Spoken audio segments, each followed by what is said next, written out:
हम द्रौपदी मुर्मू जी को बहुत बहुत बधाई देना चाहेंगे 15वीं राष्ट्रपति बनने पर, और हम उम्मीद करते हैं कि पूरे देश के विकास के लिए काम करेंगी, और हम उम्मीद करते हैं कि भारत का जो संविधान है, जो भारत को एक राष्ट्र बनाने में जिसके सबसे मूलभूत योगदान है, उस संविधान की वो पूरी तरह से रक्षा करेंगे।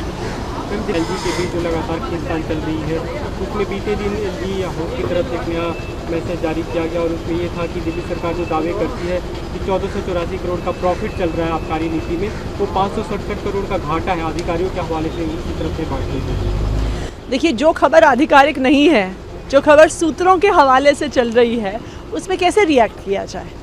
ये बिल्कुल दिल्ली सरकार का, एक्साइज डिपार्टमेंट का आप डेटा देख लीजिए। वो डेटा बजट के डॉक्यूमेंट्स में भी प्रस्तुत है, जो दिखाता है कि एक्साइज पॉलिसी लागू होने पर 2021-22 फाइनेंशियल ईयर में पिछले वर्ष के कंपैरिजन में 1300 करोड़ रुपया ज़्यादा एक्साइज रेवेन्यू में आया।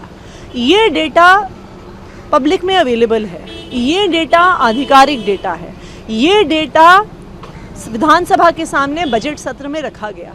हम कैसे किसी को मान लें, किसी की राजनीतिक स्टेटमेंट्स को मान लें, जब वो सूत्रों के हवाले से पिछले दरवाजे से खबर दी जाती है। देखिए, ये जो सारा मामला है एक्साइज का, जो सारा मामला है मनीष सिसोदिया जी पे सीबीआई केस करवाने का, वो शुरू ही इसलिए हुआ है क्योंकि मोदी जी अरविंद केजरीवाल से डर रहे हैं। इसलिए वो रोज़ रोज़ कोई ना कोई चीज़ तो निकालते ही रहेंगे, क्योंकि समस्या ये नहीं है कि एक्साइज में 1300 करोड़ मुनाफा हुआ कि नहीं हुआ। समस्या ये है मोदी जी के लिए कि अरविंद केजरीवाल की लोकप्रियता पूरे देश भर में बढ़ रही है। आज आप देखिए, अरविंद केजरीवाल जी हिमाचल प्रदेश गए हैं, वहाँ पे जो जन सैलाब दिख रहा है वो जनता नहीं है, वो सिर्फ आम आदमी पार्टी के कार्यकर्ता हैं जो शपथ ग्रहण के लिए आए हुए हैं।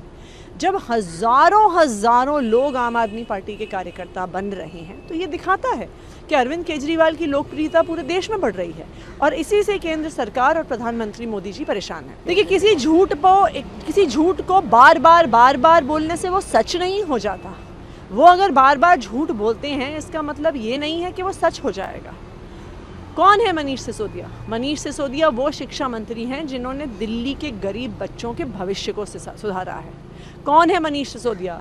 वो फाइनेंस मिनिस्टर हैं जिन्होंने 7 साल में दिल्ली के बजट को 2.5 गुना कर दिया। दिल्ली के बजट को 30,000 करोड़ से 75,000 करोड़ ले आए। ये जो हम पर आरोप लगा रहे हैं कि हम घोटाला करते हैं, एक सरकार आप भारतीय जनता पार्टी की उठा के देख लीजिए, घाटे में चलती हैं उनकी सारी सरकारें, चाहे उत्तर प्रदेश हो, चाहे मध्य प्रदेश हो, चाहे गुजरात हो। उनकी अगर इतनी ईमानदारी से वो सरकार चलाते होते तो घाटे में क्यों चल रही है उनकी सरकार? वो कहते हैं हम भ्रष्ट हैं, लेकिन हमारी सरकार मुनाफे में चल रही है। तो ये साफ है, राजनीतिक विद्वेष है, मोदी जी का डर है, जिसकी वजह से इस प्रकार के निराधार आरोप लगाए जा रहे हैं।